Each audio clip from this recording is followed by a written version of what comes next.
नमस्कार साथियों, स्वागत है आपका अपने YouTube चैनल भाषा निकेतन में।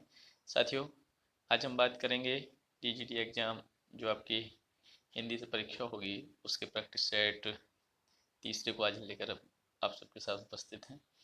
और साथियों, ये 125 प्रश्नों का आपका पेपर होता है। तो चलिएगा वीडियो शुरू करेंगे। और वीडियो शुरू करने से पहले चाहेंगे आप साथियों हमारे चैनल पर नए हैं तो प्लीज़ सब्सक्राइब करें और वीडियो को शेयर भी करें। तो साथियों, कॉपी पेन से लेकर बैठ जाइए और आपके 125 प्रश्नों का ये सेशन है। आप स्वयं इसका आकलन करें और जितने भी अंक प्राप्त करें साथियों कमेंट सेक्शन में ज़रूर बताएं। आपका ये एक टेस्ट है। तो चलें, आपका पहला प्रश्न देखते हैं साथियों। मैला आंचल लेखक हैं। मैला आंचल के लेखक बताइए। फणीश्वर नाथ रेणु, नागार्जुन, रामेश्वर शुक्लांचल या कि मोहन राकेश। मैला आंचल किसका है? तो साथियों, मैला आंचल फणीश्वर नाथ रेणु का है। चलिए देखते हैं अगला प्रश्न क्या है। अगला है हमारा, कहती हुई यों उत्तरा के नेत्र जल से भर गए, हिम के कणों से पूर्ण मानो हो गए पंकज नए। इन पंक्तियों में किस अलंकार का प्रयोग हुआ है? कहती हुई उत्तरा के नेत्र जल से भर गए, उत्प्रेक्षा, रूपक, यमक या उपमा। बताइएगा साथियों किसका होगा। तो साथियों यहाँ देखिए मानो शब्द आया है। मानो, तो मानो, जनु जानो, मनु मानो, है ना। ये सभी जो वाचक शब्दों का प्रयोग होता है ये आपके उत्प्रेक्षा अलंकार में होता है। चलिए देखते हैं अगला प्रश्न क्या है। चरण कमल बंदो हर राय में कौन सा अलंकार है? बताइएगा। उत्प्रेक्षा, अनुप्रास, रूपक या उपमा कौन सा हो जाएगा? चरण कमल बंदो राई कि मैं कमल रूपी चरणों की वंदना कर रहे हैं, तो यहाँ रूपक अलंकार हो जाएगा। रूपक। अगला प्रश्न है, रघुकुल रीत सदा चली आई, प्राण जाए पर वचन न जाए। इन पंक्तियों में किस छंद का प्रयोग हुआ है? तो साथियों ये जो पंक्ति है ये रामचरितमानस से है। तो कुल मिला के ये उल्लाला चौपाई सौठा दोहा में से आपकी ये चौपाई है। चौपाई है। और आप बताइएगा जल्दी से कि चौपाई छंद में प्रत्येक चरण में कितनी मात्राएं होती हैं और यह सममात्रिक छंद है कि विषम मात्रिक छंद है? आप बताइएगा। चलिए देखते हैं अगला प्रश्न क्या है। इसमें छायावादी कवि कौन नहीं है? बताइएगा। सूर्यकांत त्रिपाठी निराला, सुमित्रानंद पंत, जयशंकर प्रसाद या सिम मंगल सिंह सुमन। इनमें से आपसे कौन सी छायावादी कवि नहीं है? तो साथियों इनमें से सिम मंगल सिंह सुमन। कुरु कुरु स्वाहा उपन्यास के लेखक इनमें से कौन है? उषा प्रियंवदा, धर्मवीर भारती, राही मासूम रजा या मनोहर श्याम जोशी। कौन से इसमें कुरकुर श्याम स्वाहा कुरकुर स्वाहा के उपन्यास के लेखक हैं? बताइएगा। तो साथियों ये हो जाएंगे मनोहर श्याम जोशी। चलिए देखते हैं अगला प्रश्न हमारा क्या है। आवारा मसीहा के लेखक कौन है? अमृत राय, विष्णु प्रभाकर, रामदास शर्मा या मोहन राकेश। कौन से हो जाएंगे आवारा मसीहा के? तो साथियों आवारा मसीहा के जो लेखक हैं वो हमारे हो जाएंगे मोहन राकेश। अगला प्रश्न है, कामायनी में कुल कितने सर्ग हैं? 8, 10, 12 या 15। कितने सर्ग हैं आप बताइएगा। तो साथियों कामायनी में आपके 15 सर्ग हैं, याद रखिएगा 15। चलिए देखते हैं अगला प्रश्न है, इनमें से किसने सर्वाधिक ऐतिहासिक नाटक लिखे हैं? मोहन राकेश, जयशंकर प्रसाद, लक्ष्मण लाल और सुरेंद्र वर्मा। इनमें से सबसे ज्यादा ऐतिहासिक नाटक किसने लिखे हैं आप बताइएगा। तो साथियों सही उत्तर हो जाएगा जयशंकर प्रसाद। चलिए देखते हैं अगला प्रश्न हमारा क्या है। अगला प्रश्न है कि इनमें से किस नाटक में नारी पुनर्लग्न की समस्या उठाई गई है? बताइएगा। स्कंदगुप्त, ध्रुवस्वामिनी, अजातशत्रु या चंद्रगुप्त। बताइएगा किस में उठाई गई है ऐसा। तो साथियों से उत्तर हो जाएगा ध्रुवस्वामिनी। अगला प्रश्न है, रत्नाकर कृत उद्धव शतक किस भाषा में लिखा गया है? काव्य ग्रंथ है। बताइए। अवधी, ब्रजभाषा, खड़ी बोली या भ्रंश। कौन सा हो जाएगा? तो साथियों ब्रजभाषा। कौन सा? ब्रजभाषा। देखते हैं अगला प्रश्न हमारा। सन 1975 के बाद की गई कविता को इनमें से क्या नाम दिया गया? नई कविता, समकालीन कविता, अकविता या कि नवगीत। बताइएगा कौन सा हो जाएगा। तो साथियों से उत्तर हो जाएगा 1975 के बाद की कविता को इनमें से जो नाम दिया गया वो हो जाएगा समकालीन कविता। क्या हो जाएगा? समकालीन कविता। राग दरबारी नामक उपन्यास के लेखक हैं निर्मला वर्मा, नरेश मेहता, विवेकी राय या श्रीलाल शुक्ल। राग दरबारी किसका है? तो राग दरबारी आपका है श्रीलाल शुक्ल। अगला प्रश्न है, सचेतन कहानी का प्रवर्तक इनमें से कौन है? सचेतन, जैनेन्द्र, महीप सिंह, कमलेश्वर या निर्मल वर्मा। कौन हो जाएंगे? सही से उत्तर बताइएगा।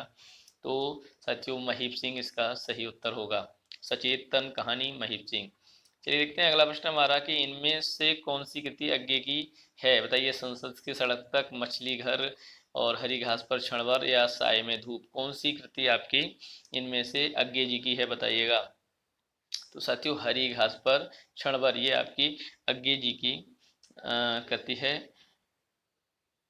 ठीक है साथियों, चलिएगा देखते हैं अगला प्रश्न क्या है। बालकृष्ण शर्मा नवीन कृत काव्य इनमें से कौन सा है, बताइए। रेणुका, हम विश्वपाई जन्म के, या हिमकिरीटनी, या मिलन। इसमें बालकृष्ण शर्मा की नवीन कृत बालकृष्ण शर्मा नवीन कृत काव्य इनमें से कौन है, बताइएगा। तो साथियों सही उत्तर आपका हो जाएगा हम विश्वपाई जन्म के। चलिएगा देखते हैं अगला प्रश्न।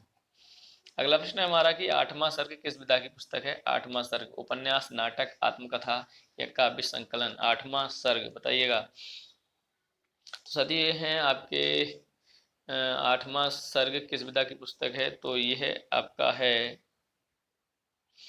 नाटक है। सुरेंद्र वर्मा का ये आठवां सर्ग नाटक है जो 1976 का है।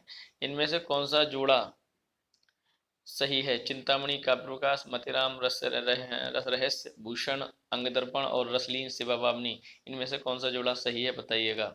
इनमें से एक सही है, 3 गलत हैं। तो कौन सा सही है, जो आपका चिंतामणि काव्य प्रकाश, ठीक है, ये आपका सही है। ठीक है, चलिए देखते हैं हमारा अगला प्रश्न क्या है। अगला प्रश्न है हमारा कि जसोदा हरिपाल ने झुलावे, हलरावे, दुलरावे, मल्हावे, जाय जाय सोई कछु गावे। उपयुक्त पंक्ति में कौन सा रस है, बताइएगा। अद्भुत रस, बात्सल रस, रौद्र रस या भयानक रस। तो सही उत्तर इसका हो जाएगा बात्सल्य रस, क्योंकि वत्सल से विषय प्रेम का यहाँ वर्णन हो रहा है। चलिए देखते हैं अगला प्रश्न क्या है। निस्दिन बरसत नैन हमारे, सदा रहत पावस ऋतु हम पर, जब से श्याम सितारे पे कौन सा रस है। करुण रस, वियोग श्रृंगार रस, शांत रस या हास रस। तो साथियों ये वियोग श्रृंगार रस हो जाएगा। अगला प्रश्न में से किस बोली का बिहारी हिंदी से संबंध नहीं है। अवधी, मगही, भोजपुरी या मैथिली। बिहारी हिंदी से संबंधित नहीं है, बताइए। तो साथियों सही उत्तर इसका हो जाएगा अवधी। अवधी, भोजपुरी, मैथिली और मगही ये सभी बिहारी हिंदी हैं। चलिए देखते हैं अगला प्रश्न है। मगही किस प्रदेश की बोली है। मगही मध्य प्रदेश, राजस्थान, बिहार या छत्तीसगढ़। तो सही उत्तर हो जाएगा आपका बिहार। अगला प्रश्न है। सिंधी भाषा का विकास अपभ्रंश की किस बोली से माना जाता है। सिंधी, प्राचल, पैसाची, मागधी या अर्धमागधी। सिंधी भाषा, बताइए सिंधी भाषा किससे। तो साथियों प्राचल। ठीक है, अगला प्रश्न है हमारा। हिंदू मग पर पाँव न राख्यो, कहा का बहुत है जो हिंदी भाख्यो। ये काव्य पंक्ति किस बोली की बताइए। वज्र, भोजपुरी, अवधी या बुंदेली। बताइए। तो साथियों ये सही हो जाएगा आपका अवधी। अगला इनमें से कौन सा पश्च स्वर है। पश्च, आ, ई या आ। पश्च स्वर बताना है साथियों। तो बताइएगा इनमें से पश्च स्वर कौन सा हो जाएगा। तो साथियों पश्चर आपका हो जाएगा आ। ठीक है, और ये आपका है श्व आपका मध्य स्वर में आता है। ठीक है, चलिए देखते हैं निम्नलिखित में से कौन सा देशज है। खिड़की, मित्र, कालीन या रेल। देशज बताना है। तो साथियों बताइए देशज कौन सा हो जाएगा इनमें से। तो देशज आपका हो जाएगा खिड़की। ठीक है, ये सभी अन्य विदेशी हैं। देखिए निम्नलिखित में से कौन सा तालव्य ध्वनि है। चा, पा, ला या हा। तो देखिए तालव्य ध्वनि बताइएगा। तालव्य देखिए ई, चू, य, शा, नाम, विशेषा नाम, तालु। ठीक है, तो ई और चा वर्ग या और ये शा, ये तीन, अब 3 4 ये आपके मतलब कहें तो चा वर्ग तो पूरा ही, तो ये आपका चा हो जाएगा आपका तालब। ठीक है, अगला है इनमें इसमें से कौन सी लिपि नहीं है, बताइए। अरबी, गुरुमुखी, देवनागरी या अंग्रेजी। इसमें कौन सी लिपि नहीं है। तो साथियों सही उत्तर है अंग्रेजी कोई लिपि नहीं है। अवधि देवनागरी, गुरुमुखी है। छा ध्वनि का उच्चारण स्थान बताइए। छा। तो साथियों ये भी आपका चा वर्ग पूरा मैं बताया। चा वर्ग का मतलब चू का मतलब यहाँ चा वर्ग है, तो पूरा ये भी तालब हो जाएगा। देखिए उसके प्राण सूख गए, इस वाक्य में प्राण का वचन निर्धारित कीजिए। एक वचन, बहुवचन, द्विवचन या इनमें से। प्राण कैसा होगा। प्राण सूख गए कैसा शब्द है। एक वचन की द्विवचन। तो साथियों सही उत्तर हो जाएगा प्राण आपका हमेशा बहुवचन में प्रयुक्त होता है। ठीक है साथियों, याद रखिएगा। चलिए देखते हैं अगला हमारा प्रश्न क्या है। सज्जन का संधि विच्छेद, बहुत ही सरल है ये। सत, धन, जन आपका बी ऑप्शन सही हो जाएगा। और उत्तर दक्षिण में कौन सा समास है। उत्तर दक्षिण बताइएगा। उत्तर दक्षिण में कौन सा समास हो जाएगा। तो आपका देखिए साथियों उत्तर दक्षिण में थोड़ा विपरीत विरोधाभास है, तो द्वंद्व समास हो जाएगा। राम रावणम ममार में कौन सा लकार है? लिट लंग लकार, लिट लकार, लट लकार, बताइएगा कौन सा है? तो साथियों इसमें आपका लिट लकार है। कौन सा? लिट लकार। आपका मति शब्द रूप में कौन सी विभक्ति है? प्रथमा, सप्तमी, तृतीया, चतुर्थी। मति, बताइए कौन सा हो जाएगा? प्रथम विभक्ति एक वचन है साथियों। प्रथमा विभक्ति आपका एक वचन हो जाएगा। मति, मति, मत्या, मति, मत्या। तो इस तरीके से ये आपके सभी व्यक्तियों में एक वचन के रूप चलते हैं। चलिए देखते हैं अगला प्रश्न हमारा। इदम रमेशस्य पुस्तकम असित का हिंदी कीजिए। ये रमेश की पुस्तक है, वह रमेश की पुस्तक है, या ये रमेश की पुस्तक होगी, या वो रमेश की पुस्तक होगी, बताइए कौन सा हो जाएगा? तो साथी इसमें सही हो जाएगा, ये रमेश की पुस्तक है। अस्थि होगा यहाँ, ये आपका यहाँ थोड़ा गड़बड़ है, तो ये आपका ये ऑप्शन सही है। बालिका गच्छन्ति, अस्थि का क्या हो जाएगा? बालिका जाएगी, बालिका जाती होगी, तो जा रही होगी, या बालिका जा रही है, बताइए कौन सा हो जाएगा? तो साथियों सही हो जाएगा, बालिका जा रही है। ठीक है, बालिका गच्छन्ति असति। ठीक है, अगला देखते हैं साथियों, इसमें थोड़ा डाउट है हमें। चलिए देखते हैं। खैर अगला प्रश्न है हमारा। सूफी साधना के 4 पड़ावों में इनमें से कौन सा नहीं है? बताइए सूफी साधना के 4 पड़ावों में इनमें से कौन सा नहीं है? शरीयत, नरीकत, मलकत या मारिफत। सूफी साधना के 4 पड़ावों में इनमें से कौन सा नहीं है? तो साथियों मलकत नहीं है, शरीयत, नरीकत या मारिफत है। कुआनो नदी इनमें से किस कवि की कृति है? कुआनो नदी सर्वेश्वर दयाल सक्सेना, शमशेर बहादुर सिंह, कुंवर नारायण या कीर्ति चौधरी। कुआनो नदी किसका हो जाएगा? तो साथियों सर्वेश्वर दयाल सक्सेना। अगला प्रश्न, नाथ संप्रदाय के प्रवर्तक कौन माने जाते हैं? गोरखनाथ, महानाथ, त्रिपटनाथ या नेमीनाथ। नाथ संप्रदाय, तो नाथ संप्रदाय के साथियों गोरखनाथ। चलिए देखते हैं अगला प्रश्न हमारा क्या है। अगला प्रश्न है, महापुराण के रचनाकार कौन है? अब्दुल रहमान, पुष्पदंत, धनपाल या स्वयंभू, बताइए कौन हो जाएंगे महापुराण के?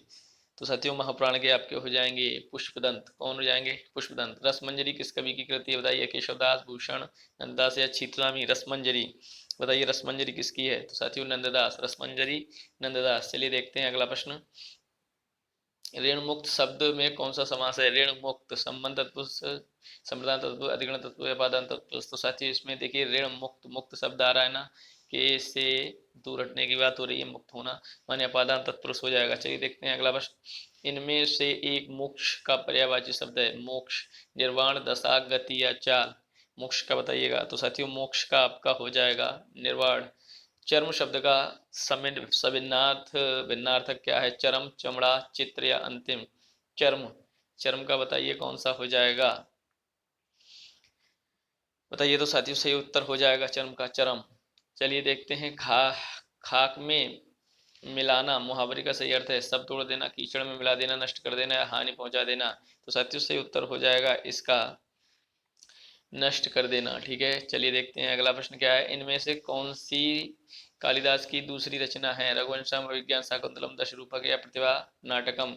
कौन सी आपकी दूसरी रचना है बताइएगा? तो साथी ये हो जाएगी आपकी अभिज्ञान शाकुंतलम। चलिए देखते हैं अगला प्रश्न क्या है। मालती माधव किसकी रचना है? वट्ट गोपाल, भवभूति, श्रीहस्त या दंडी। मालती माधव कौन सा हो जाएगा? तो साथियों मालती माधव का होगा हो जाएगा भवभूति। 10 कुमार चरितम किसकी रचना है? कालिदास, दंडी, भवभूति या भास। 10 कुमार चरितम भवभूति, कौन सा हो जाएगा? भवभूति। रामू घर से निकला, इस वाक्य में घर से में कौन सा समास कौन सा कारक है? रामू घर से निकला, करण, अपादान, कर्ता या संप्रदान। बताइए रामू घर से निकला, तो साथियों अपादान है ना, दूर जाया, घर से जा रहा है। गठरी शब्द है स्त्रीलिंग, पुल्लिंग, विधिलिंग या नपुंसकलिंग। बताइए गठरी। तो गठरी जो आपका है साथियों से हो जाएगा आपका स्त्रीलिंगी शब्द है गठरी, खोली। ठीक है, अत्याचार में कौन सी संधि होगी? अतिधन आचार, अतिधन आचार। तो अतिधन आचार को देखें तो साथियों ई और आ माने ई और आ या हो जाएगा, यण संधि हो जाएगी। ठीक है, याद रखिएगा। चलिए देखते हैं अगला प्रश्न क्या है हमारा। केशव दास को किस वर्ग में रखना समीचीन है? रीतिबद्ध, रीतिमुक्त, रीति सिद्ध या स्वच्छंदतावादी कवि। कौन सा मानेंगे हम बताइएगा? तो साथियों रीतिबद्ध कवि हैं केशव दास।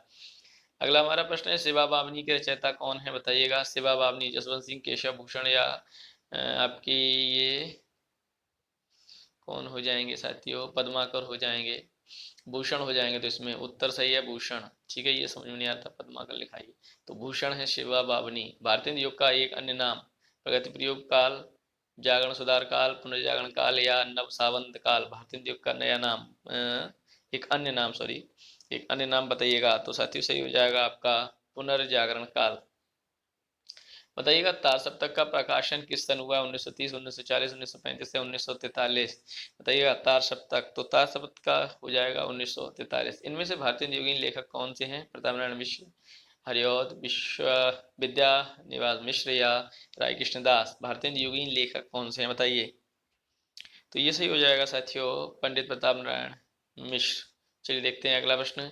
इनमें से कौन सा उपन्यास, इनमें से कौन सा उपन्यास यशपाल का नहीं है, बताइए। दादा कॉमरेड, कब तक पुकारूं, दिव्या या झूठा सच। उपन्यास यशपाल का नहीं है, बताइए। तो साथी यशपाल का जो इसमें से नहीं है वो हो जाएगा कब तक पुकारूं। बताइएगा कब तक पुकारूं हो जाएगा। चलिए देखते हैं अगला प्रश्न हमारा। तीसरा सप्तक का प्रकाशन या कब हुआ है, 1960, 1959, 1951 या 1970। तीसरा सप्तक का बताइए, तीसरा सप्तक का साथियों होगा ये आपका 1959 हो जाएगा, बी ऑप्शन। चलिए देखते हैं अगला प्रश्न क्या है। पुष्प की अभिलाषा नामक प्रसिद्ध कविता की रचयिता कौन है। पुष्प की अभिलाषा बालकृष्ण शर्मा, नवीन रामधारी सिंह दिनकर, माखनलाल चतुर्वेदी या रामनरेश त्रिपाठी। पुष्प की अभिलाषा बताइए सही उत्तर क्या हो जाएगा। तो साथियों पुष्प की अभिलाषा का आपका सही उत्तर हो जाएगा माखनलाल चतुर्वेदी। चलिए देखते हैं अगला प्रश्न क्या है। आधुनिक मीरा किसे कहा जाता है, सुभद्रा कुमारी चौहान, मन्नू भंडारी, महादेवी वर्मा या उषा प्रियंवदा। तो साथियों महादेवी वर्मा। चलिए देखते हैं अगला प्रश्न है। मृगावती ने के रचनाकार कौन है, मंजन आलम कुतुब या मुल्ला मुल्ला दाऊद। बताइए कौन से हो जाएंगे। सही उत्तर हो जाएगा मृगावती का साथियों कुतुबन। कौन, कुतुबन। चलिए इनमें से कौन संत कवि नहीं है, बताइए। कबीरदास, तुलसीदास, सुंदरदास या मलुकदास। संत कवि नहीं है इनमें से, बताइए। तो साथियों तुलसीदास, तुलसी संत कवि बताने हैं आपको जो नहीं है, बताइए। तो तुलसीदास हो जाएंगे। अगला है विनय पत्रिका की रचना किस भाषा में हुई है, अवधी, ब्रजभाषा, मैथिली या हिंदी। विनय पत्रिका, विनय पत्रिका साथियों ब्रजभाषा में, ब्रजभाषा। चलिए देखते हैं अगला प्रश्न क्या है। भ्रमर गीत का उपजीव्य ग्रंथ कौन सा है, भ्रमर गीत का श्रीमद् भागवत पुराण, विष्णु पुराण, हरिवंश पुराण या शिव पुराण। भ्रमर गीत, बताइए भ्रमर गीत का उपजीव। तो साथियों ये हो जाएगा आपका श्रीमद् भागवत महापुराण। राघव चेतन, बताइए राघव चेतन इनमें से किस सूफी काव्य का पात्र है, मधुमालती, मृगावती, पद्मावती या चंदायन। किसका हो जाएगा, बताइए साथियों किसका है पात्र। तो साथियों सही उत्तर हो जाएगा पद्मावती। कुतुबुन द्वारा रचित ग्रंथ का नाम क्या है, मृगावती, मधुमालती, हंस जवाहर या चंदायन। कुतुबुन, कुतुबन के द्वारा जो लिखा गया है, बताइए कौन सा हो जाएगा साथियों। तो मृगावती, अभी भी ये पूछा गया था। चलिए देखते हैं अगला प्रश्न क्या है। राम भक्ति शाखा में रसिकोपासना का समावेश किसने किया, राम भक्ति शाखा में केशवदास, अग्रदास, लालदास या कि नवादा। राम भक्ति शाखा राम भक्ति शाखा में, सॉरी, रसिकोपासना का समावेश। तो साथियों ये हो जाएगा आपका अग्रदास। किसने किया है साथियों, अग्रदास हो जाएगा। अगला प्रश्न है मदनाष्टक, मदनाष्टक के रचयिता का क्या नाम है, मदनाष्टक बताइए। केशवदास, रसखान, रहीम या नरोत्तम दास। मदनाष्टक, तो साथियों ये मदनाष्टक जो है सही उत्तर हो जाएगा रहीम। चलिए देखते हैं अगला प्रश्न।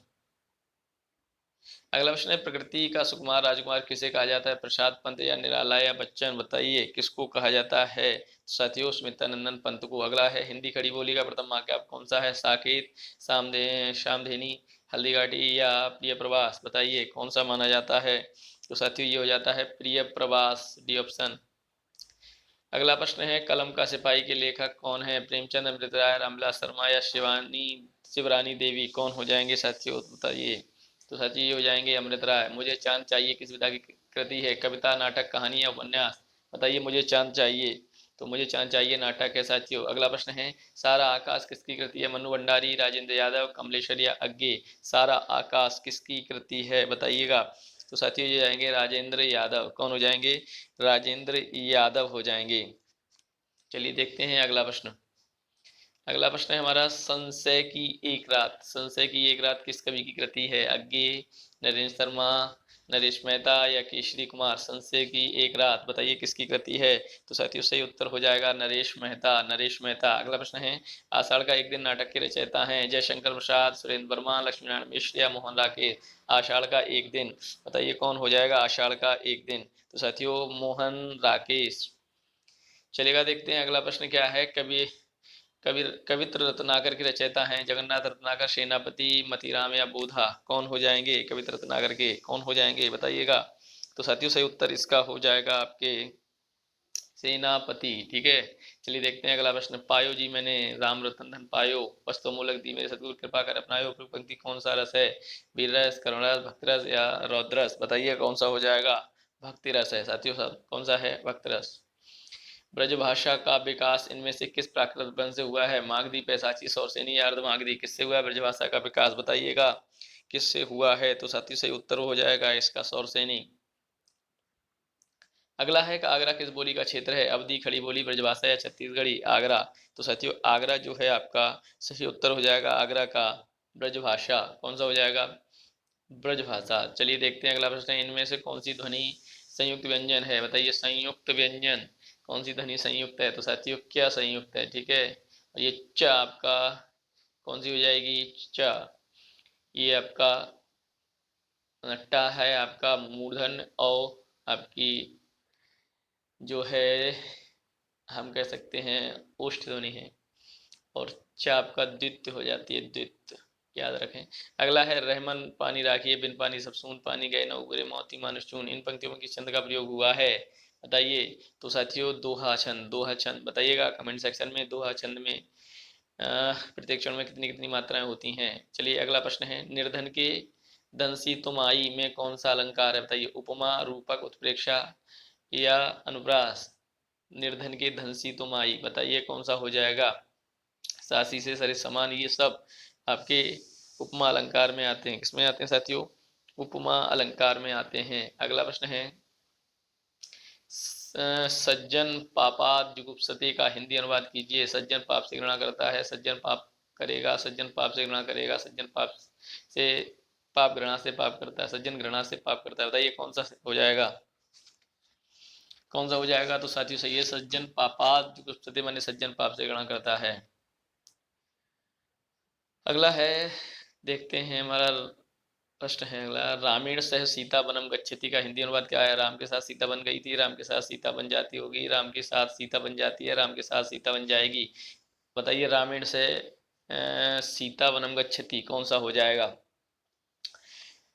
बताइए कौन सा हो जाएगा? तो साथियों से उत्तर इसका है आपका राम के साथ सीता बन जाती है। ठीक है, चलिएगा अगला प्रश्न है, सुबह दोपहर शाम किस प्रसिद्ध उपन्यासकार की रचना है? सुबह दोपहर शाम, प्रेमचंद, वृंदावन वर्मा, नताश या कमलेश्वर? सुबह दोपहर शाम बताइए।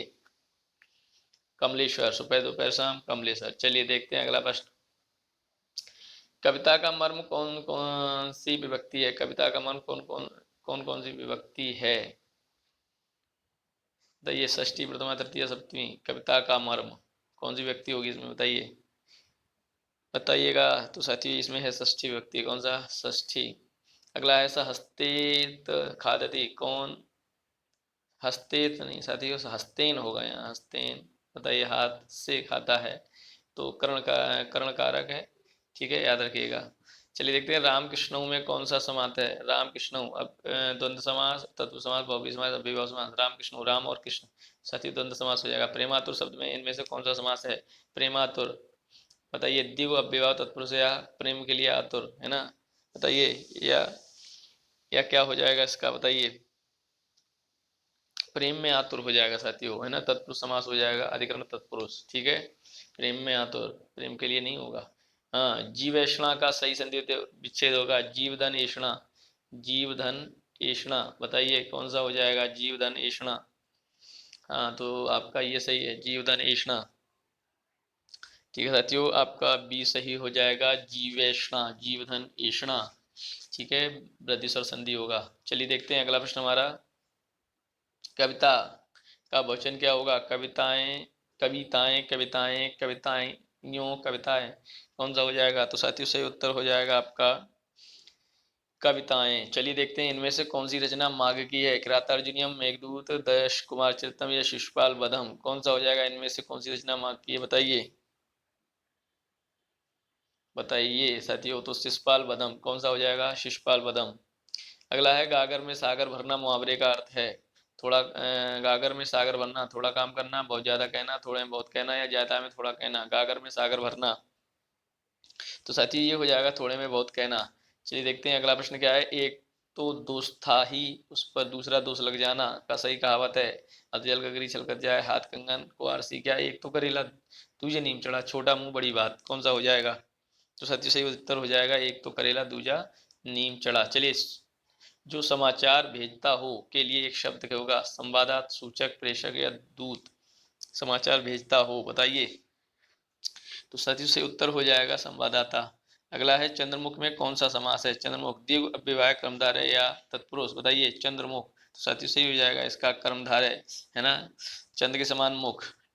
चलिएगा अगला है इनमें से कौन सा शब्द पुल्लिंग है? डिबिया, दाशरी, खटमल या जीव, पुल्लिंग बताइएगा कौन सा हो जाएगा इसमें? तो साथियों ये पुल्लिंग आपका जो शब्द है वो हो जाएगा आपका खटमल। कौन सा? खटमल। चलिए देखते हैं अगला प्रश्न। हर्ष शब्द का विलोम क्या होगा? हर्ष, विषाद, प्रहर्ष, खुशी या नीरव? हर्ष, हर्ष का क्या हो जाएगा साथियों? विषाद हो जाएगा। अगला प्रश्न है मैं आदर सहित नमस्कार करता हूँ, वाक्य का शब्द रूप क्या होगा? मैं आदर सहित नमस्कार करता हूँ, बताइए शब्द रूप क्या होगा? मैं नमस्कार आदर सहित करता हूँ, सादर में प्रणाम करता हूँ, मैं आदरपूर्ण नमस्कार करता हूँ या मैं सादर नमस्कार करता हूँ। वाक्य का शब्द रूप क्या होगा बताइए। तो साथियों सही उत्तर है इसका मैं आदर सहित नमस्कार करता हूँ। ठीक है, मैं सादर नमस्कार करता हूँ, इसका हो जाएगा मैं आदर सहित नमस्कार करता हूँ, मैं सादर नमस्कार करता हूँ, सहित हटा दीजिएगा। ठीक है, हाँ, मैं सादर नमस्कार करता हूँ, ये हो जाएगा सही। चलिए देखते हैं अगला प्रश्न है। अशोक ने पत्र पढ़ा, इस वाक्य में कौन सा कारक है? अशोक ने पत्र पढ़ा, कर्ता, अधिकरण, कर्म या करण बताइए। अशोक ने पत्र पढ़ा, कर्ता ने, ठीक है, हाँ, कर्ता कार। हिंदी को राजभाषा के रूप में संवैधानिक, ठीक है, संवैधानिक, गलत लिखे हैं ये, संवैधानिक, संवैधानिक होगा साथियों। देखिए मान्यता कब मिली? 25 जनवरी, 14 अक्टूबर, 25 जनवरी 1950, 14 अक्टूबर 1949, 15 अगस्त 1947 या 14 सितंबर 1955, बताइए राजभाषा का दर्जा कब मिला है? तो साथियों से उत्तर हो जाएगा इसका 14 अक्टूबर 1949। निम्नलिखित में से कौन सा महाप्राण ध्वनि नहीं है? कौन सा महाप्राण ध्वनि नहीं है बताइएगा कौन सा? साथियों इसमें देखिएगा, इसमें थोड़ा गड़बड़ है। 14 अक्टूबर की जगह यहाँ पर साथियों 14 सितंबर होना चाहिए। क्या हो जाएगा यहाँ? सितंबर में है ना, 14 सितंबर, इसलिए 14 सितंबर को हम लोग हिंदी दिवस भी मनाते हैं, तो यहाँ सितंबर होगा, ये यहाँ गड़बड़ है ये। ठीक है, चलिए देखते हैं अगला प्रश्न क्या है हमारा। निम्नलिखित में से कौन सा महाप्राण ध्वनि बताइए? ख, ठ, जा या ठ नहीं है। ठीक है, तो साथियों इसमें से बताइए कौन सा हो जाएगा जो महाप्राण नहीं है, बताइए, बताइएगा कौन सा हो जाएगा। तो साथियों इसमें से महाप्राण आपकी दो नहीं है, जा और टा, ये गलत दिए हैं इसमें, है ना, जा और टा दिए हैं, ठीक है, जा दिए हैं, दोनों नहीं है ये। चलिएगा देखते हैं अगला प्रश्न क्या है। निम्नलिखित में से नीलकंठ कौन सा शब्द है? नीलकंठ, रूढ़, यौगिक, योग रूढ़, इनमें से कोई नहीं। नीलकंठ कौन सा हो जाएगा? तो साथियों योग रूढ़ हो जाएगा। योग रूढ़ मान्य होता है साथियों दो, मतलब दो रूढ़ शब्दों का योग, लेकिन किसी अन्य शब्द के लिए भी इंगित करता हो तो योग रूढ़ हो जाता है, पर्यायवाची कहें तो जिसके हों। चलिए देखते हैं हमारा मुंडा भाषा परिवार का क्षेत्र कौन सा है? राजस्थान, मध्य प्रदेश, तमिलनाडु या छोटा नागपुर? मुंडा भाषा परिवार, तो साथियों ये छोटा नागपुर। कौन सा? छोटा नागपुर। चलिए देखते हैं अगला प्रश्न क्या है। कहा कैकई ने सक्रोध, दूर हट, दूर अरि निरोध, पूर्व पंक्ति में कौन सा रस है? वात्सल्य रस, विवश रस, हास्य रस या रौद्र रस, बताइए। तो साथियों ये सही उत्तर हो जाएगा रौद्र, क्रोध में कहा है। चलिए देखते हैं अगला प्रश्न। करते अभिषेक पयुध हैं बलिहारी इस देश की, हे मातृभूमि तू सती सर्वों सर्वोन्मुक्त सर्वेश की, तो बताइए क्या हो जाएगा? क्या दोहा है, चौपाई है, उल्लाला है, गीतिका है, क्या है ये? तो साथियों सही उत्तर है इसका आपका उल्लाला। क्या है? उल्लाला, बताइएगा। अगला प्रश्न हमारा, इनमें से कौन सा युग्म अघोष ध्वनि है? ग, घ, ड, ढ, प, फ, द, ध। इनमें से कौन सा युग्म अघोष ध्वनि है, बताइए। अघोष ध्वनि। तो साथियों प और फ, प और फ, बताइए। ब्राह्मण पत्र के संस्थापक संपादक का नाम बताइए। ब्राह्मण, भारतेंदु प्रताप मिश्र, बालकृष्ण भट्ट या मदन मोहन मालवीय। ब्राह्मण किसका है? तो साथियों प्रताप नारायण मिश्र जी का है।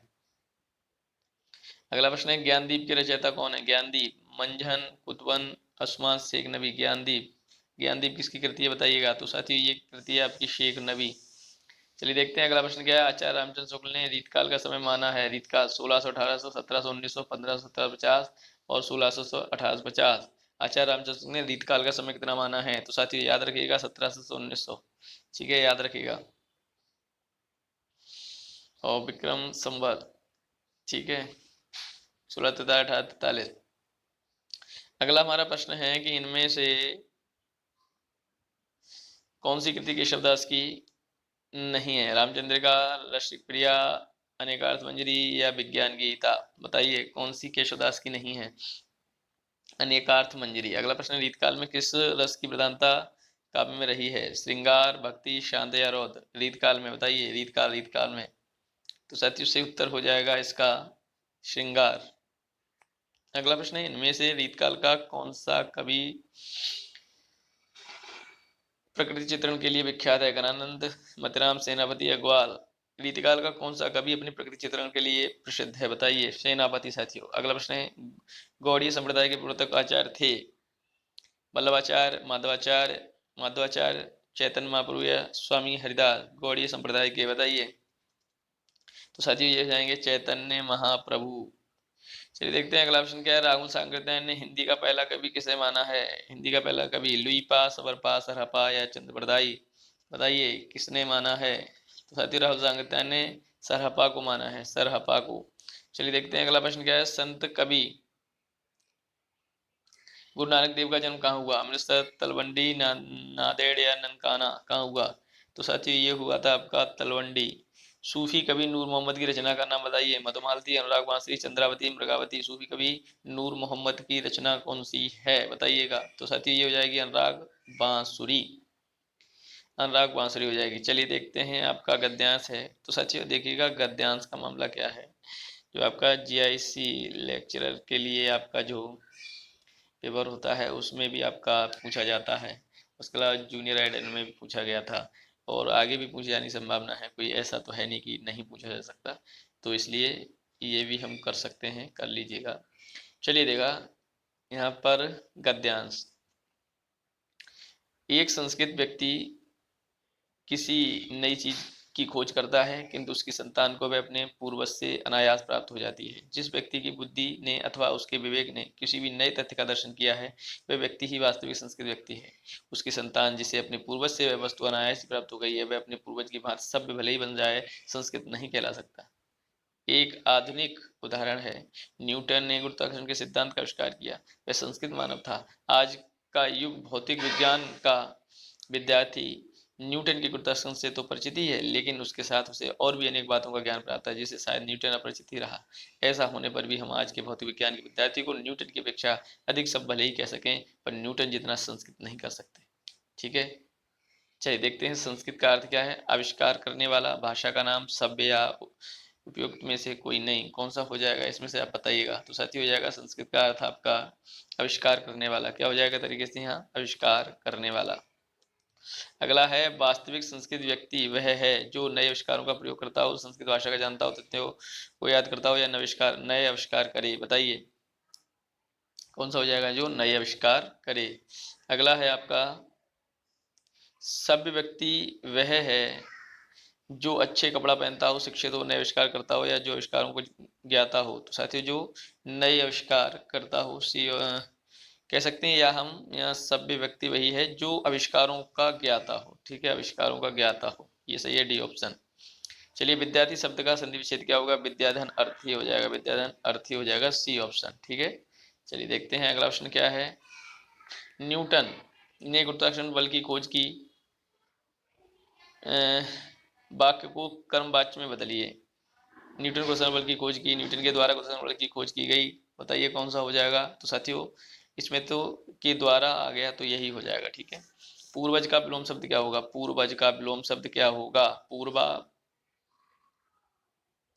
पूर्वा, पूर्व, अग्रज या अग्रणी। पूर्वज का क्या हो जाएगा? बताइए, विलोम शब्द बताना है। तो साथियों से उत्तर हो जाएगा पूर्वज का अग्रज। पूर्वज का साथियों क्या हो जाएगा? अग्रज हो जाएगा। चलिए देखते हैं अनायास का अर्थ क्या है। अनायास, सरलता से, परिश्रम से, बिना प्रयास के या कठिनाई। अनायास का क्या है साथियों? बिना प्रयास के, अनायास ही। अगला है साथियों हमारा प्रश्न, आधुनिक का समानार्थी होगा प्राचीन, नवीन, शाश्वत या प्रवीण। आधुनिक, आधुनिक का क्या हो जाएगा साथियों? नवीन। तो साथियों ये हमारे लगभग 125 प्रश्न हो गए और ये हमारा तीसरा सेट था साथियों। आप कमेंट सेक्शन में बताइएगा अतिशीघ्र कि आपने 125 में कितने अंक प्राप्त किए, जरूर बताएं साथियों। आपको सेशन कैसा लगा कमेंट सेक्शन में बताएं। और आप हमारे चैनल पर नए हैं तो प्लीज़ साथियों सब्सक्राइब करें और वीडियो को शेयर भी करें। कोशिश है साथियों कि आप के लिए हम जल्दी जल्दी कई प्रैक्टिस सेट करा दें और हमारा सरस्वती पांडे और डॉक्टर पूर्णचंद टंडन की जो पुस्तक चल रही है उसको भी समाप्त करा के नई पुस्तक कहें तो पुनीत राय की भी हम शुरू करेंगे। अति शीघ्र परीक्षा से पहले हम आपका कोर्स करा सकें, उसके लिए साथियों आप लोगों का सहयोग चाहिए, क्योंकि आप जब सब्सक्राइब करते हैं, शेयर करते हैं और वीडियो को लाइक करते हैं तो हमको लगता है कि आप लोग हमारा मतलब वीडियो को पसंद कर रहे हैं, देख रहे हैं, तो हम भी आगे के लिए थोड़ा प्रेरित होते हैं। तो चलिएगा फिर मिलेंगे अगले वीडियो में, तब तक के लिए नमस्कार, धन्यवाद।